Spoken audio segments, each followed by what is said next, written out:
नमस्कार माऊली, नमस्कार.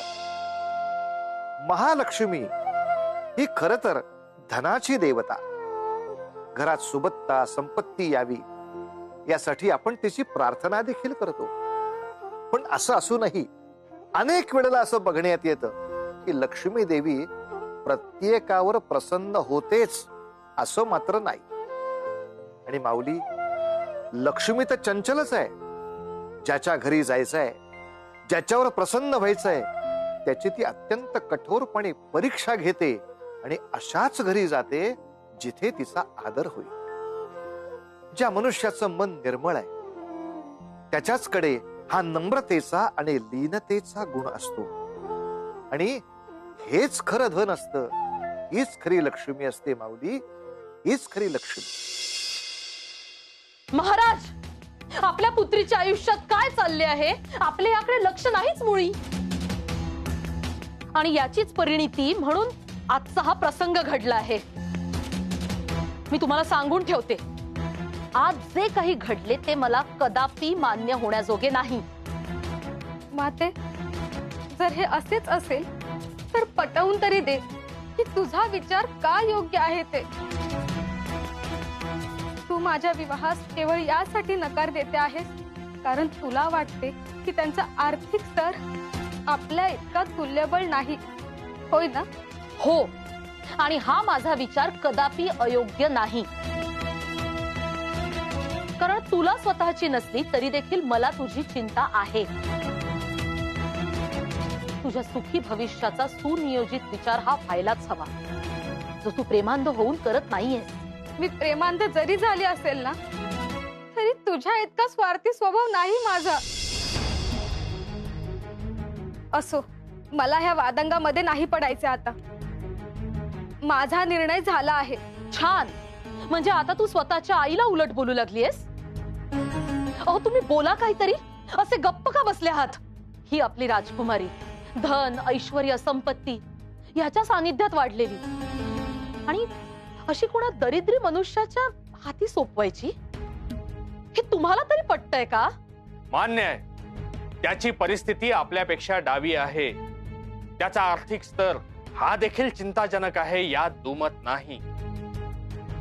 परंतु तो पुत्र मला अत्यंत आश्वासक भासत आहे. आणि माझे मन मला सांगत आहे की तोच पुत्र आपल्या पुत्रीला या विश्वातील सर्व सुख आणि समाधान देऊ शकेल. अहो, हे काय अभद्र बोलताय आपण? आपल्या हाताने आपण असे आपल्या पुत्रीच्या आयुष्याचे नुकसान करायचे? चंद्रिके, आपली पुत्री आपल्यासाठी लक्ष्मीच आहे. ती ज्या घरात जाईल त्या घरात ती भाग्यच घेऊन जाईल. त्या घराचा, त्या पतीचा तीच उत्कर्ष करेल. पुत्री, ज्या वीर योद्ध्याने त्या बंडखोर दुष्टांपासून तुझा बचाव केला, तुझे संरक्षण केले, तोच वीर योद्धा तुझ्या मातेची आज्ञा म्हणून अत्यंत नम्रपणे कारागृहात जाण्यासाठी तयार झाला. यावरून त्याला आमच्या प्रति आदर आहे हेच निश्चित होते. तुझ्या प्रीतीची त्यास जाणीव आहे, आणि असा पुत्र कुठल्याही स्तरावर तुझ्या प्रेमासाठी तुला साथ देऊ शकतो. पिताश्री, किती अचूक जाणता तुम्ही माझे मन. पुत्री, आपण त्याच्या बाबतीत मोठा अन्याय केलेला आहे, आणि त्या अन्यायाची परतफेड म्हणून मी स्वतः त्याची कारागृहातून मुक्तता करेन.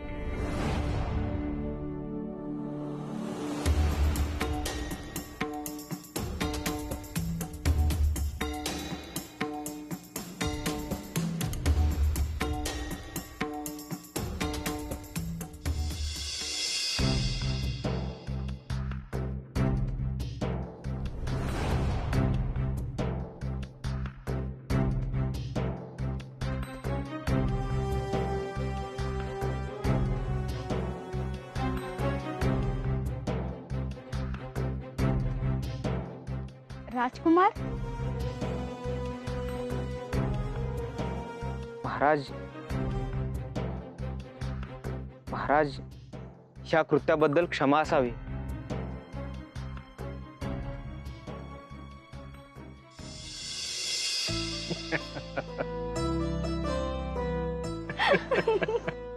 महाराज, आपण आज्ञा करावी. श्यामबालाशी विवाह करून तीस येथून न्यावे का रीतसर तिचे अपहरण करून न्यावे? आपण आज्ञा करा. तिचे पालन मी करतो. बोल पुत्री, तुझी काय इच्छा आहे? तुझा विवाह या वीरपुत्राशी कशा पद्धतीने योजिला जावा? पिताश्री,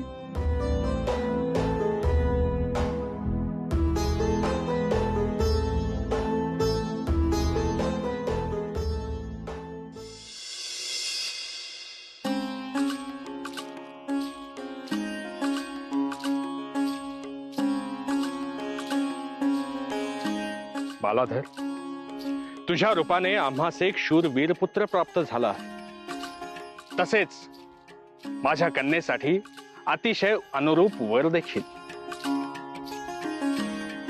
होय ना चंद्रिके?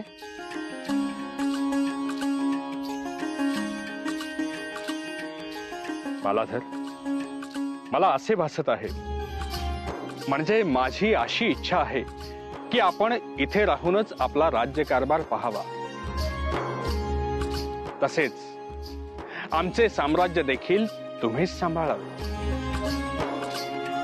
पिताश्री, आपल्या भावनांचा मी आदर करतो, परंतु स्वतःच्या राज्यासाठी मी स्वतः पाहिलेले स्वप्न आहे व ते पूर्ण करण्यासाठी मला प्रयत्नांची पराकाष्ठा करावी लागणार आहे. मान्य आहे पुत्र, आणि हा सर्वस्वी तुझ्या स्वप्नातून आणि तुझ्या अपेक्षातून आलेला निर्णय आहे. कुठल्याही पुरुषास, योद्ध्यास त्याच्या आत्मसन्मानाला ठेच पोचेल असे वर्तन रुचत नाही. आणि म्हणूनच मी तुझ्या इच्छेचा आदर करतो. तुझी विनम्रता हा तुझा खरा अलंकार आहे. ज्या विनम्रतेने तू आमचे साम्राज्य नाकारलेस त्यासाठी फार मोठे धारिष्ट, मनाचा दृढ निश्चय, तसेच एकाग्रताही लागते. आणि हे सर्व गुण तुझ्यात आहेत. तुला कुठल्याही प्रकारचे सहाय्य हवे असेल तर तुझा हा पिता तुझ्या पाठीशी खंबीरपणे उभा आहे. महाराज, महाराज, सेनापती प्राज्ञसेन यांनी दक्षिणेकडील मोहीम फत्ते केली आहे आणि त्यांचे आगमन झाले आहे. काय? आम्हास खात्री होतीच की सेनापती प्राज्ञसेन आपल्या शौर्याने विजयश्री खेचून आणतील. पिताश्री, हे केवळ आपल्या चाणाक्ष राजकौशल्यामुळे होऊ शकले आहे. होय पिताश्री, आपण इतकी वर्ष जनतेची सेवा केली, त्यांच्या सदिच्छा कायम आपल्या पाठीशी आहे. त्यामुळेच आपण हा विजय मिळवला. महाराज, प्राज्ञसेन, प्राज्ञसेन, तुझे कुठल्या शब्दात कौतुक करावे हेच आम्हास समजत नाही. तू आम्हास आमचे राज्य पुन्हा मिळवून दिले आहेस. महाराज, स्वतःच्या मातृभूमीसाठी, मातेसाठी जर कुणी कष्ट घेतले तर हे त्याचे कर्तव्यच नव्हे काय? माझ्या राज्यावर आलेले संकट नष्ट करणे हे माझे परम कर्तव्य होते. प्राज्ञसेन, तुझ्यासारखा निस्पृह सेनापती या राज्यास लाभला हे आम्ही आमचे भाग्य समजतो. प्राज्ञसेन, आम्ही अतीव आनंदित झालो आहोत. बोल प्राज्ञसेन, बोल. आम्ही तुझा गौरव कसा करावा, तुझे आभार कसे मानावेत, आम्ही असे काय करावे ज्यामुळे तुझे नाव होईल.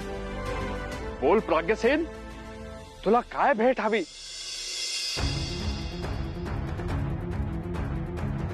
महाराज, माझी एकच इच्छा आहे.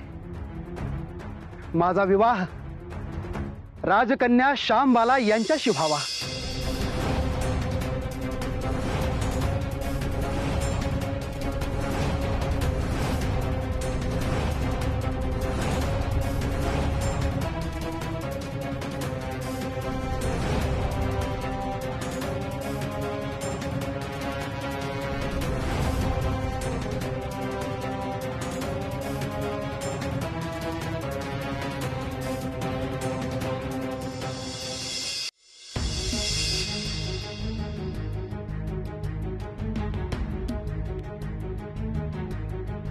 क्षमा कर प्राज्ञसेन, तुझी ही मागणी मी मान्य करू शकत नाही, कारण माझ्या पुत्रीने शूरवीर योद्धा मालाधर याच्याशी विवाह संपन्न केला आहे.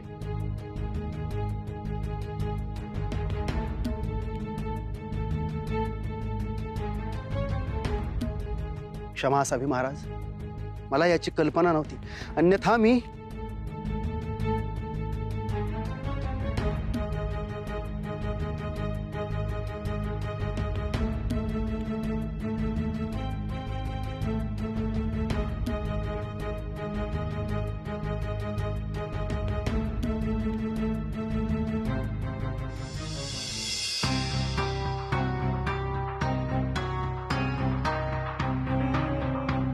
राजकुमारी शांबाला, मला नाही, परंतु तुम्हास तुमच्या आयुष्यातील सहचर लाभला, याचा मला अतीव आनंद आहे.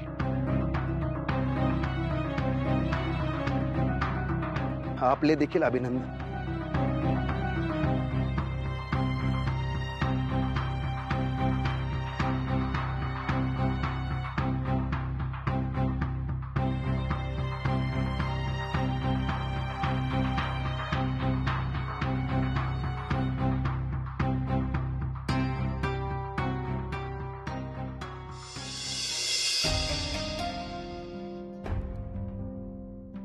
सेनापती प्राज्ञसेन कडून मला ही अपेक्षा नव्हती. चंद्रिके, एखाद्याने काय अपेक्षा करावी यावर आपले नियंत्रण नाही, आणि आता आपण हा विचार न केलेलाच बरा. मलाही तसेच वाटते आहे. आणि आता आपण इथून पाचारण करणे इष्ट राहील. किती दिन सरले, काळ लोटला, काही निरोप नाही, भेट नाही. माता आदिश्री आमची प्रतीक्षा करून अस्वस्थ झाली असेल.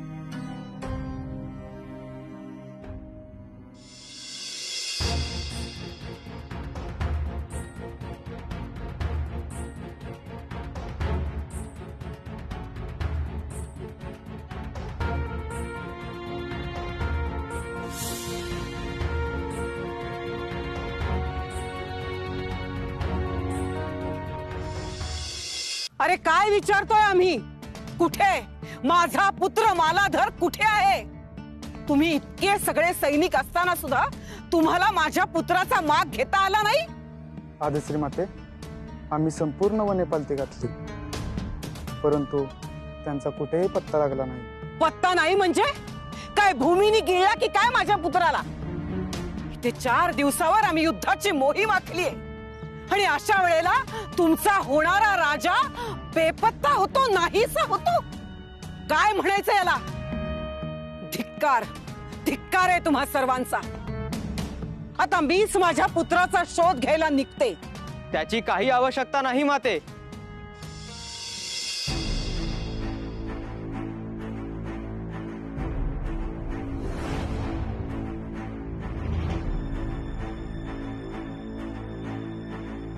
प्रणाम माते. जशी तू आठवण काढलीस तसे आम्ही प्रकट झालो. मालाधर, अरे काय हे? हा काय तुझा अवतार? म्हणजे तू विवाह करून आलायस? होय माते. छान, उत्तम. आज तुला माझी आठवण झाली काय? अरे इथे परिस्थिती काय आहे?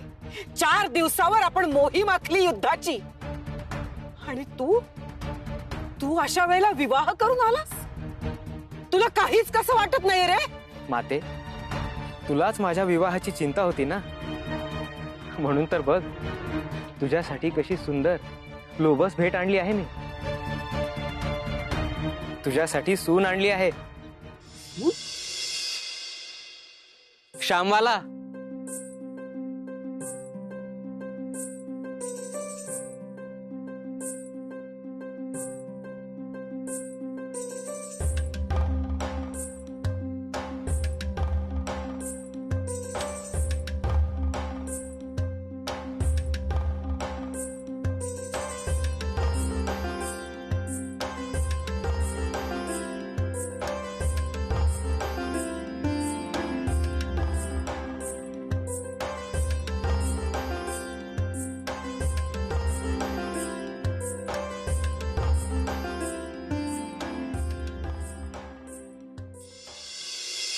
आपल्या युद्ध मोहिमेत आपल्याला विजय प्राप्त होईल तो हिच्याच पायगुणामुळे. साक्षात देवी लक्ष्मी मातेचे वरदान आहे शांबाला. हिच्याच पुण्याची आवश्यकता होती.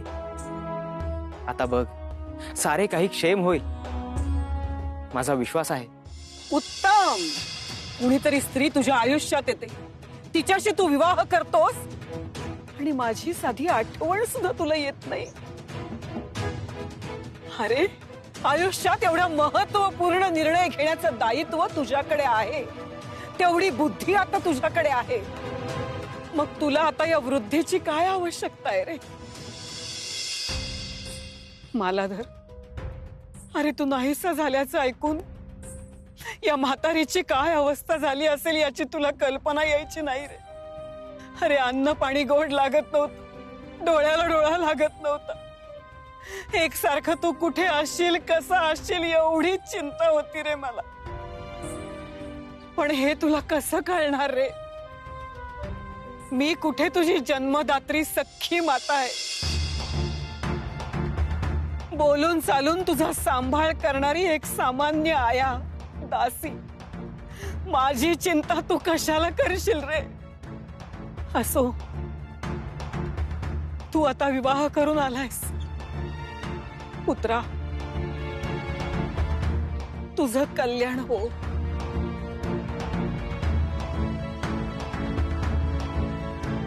माते, माते. स्वामी, आपल्याकडनं काही चूक तर नाही ना झाली? नाही शांबाला, तिचा क्रोध रास्त आहे, परंतु तू चिंता करू नकोस. माता म्हणजे श्रीफळ आहे, बाहेरून कठोर परंतु आत अतिशय मधुर पाणी. तिचा क्रोध शमेल कालांतराने. आपण होऊन जवळ करेल ती प्रेमाने आपल्याला. तू हस बघू. माऊली, दैव आणि कर्म यांचा अत्यंत घनिष्ठ संबंध आहे मनुष्याच्या आयुष्यात. मनुष्य म्हणून चांगले आहात, दयाळू आहात, कृतज्ञ आहात, हे सगळंच तुमचं कर्म आणि आचरण ठरवत असतं. आणि कुठेतरी तुमचं कर्म, वागणं हे परिस्थितीशीही जोडलं गेलेलं असतं. म्हणूनच म्हणतात ना, चांगली कर्म करा म्हणजे मग दैव तुम्हाला त्याप्रमाणे उत्तम फळ देतच. आपल्या या कथेमध्ये हीच शिकवण आपण सांगतो. आता त्याचा प्रभाव काय पडतो ते पाहूया पुढील भागात. पण तोवर उतू नका, मातू नका, घेतला वसा टाकू नका.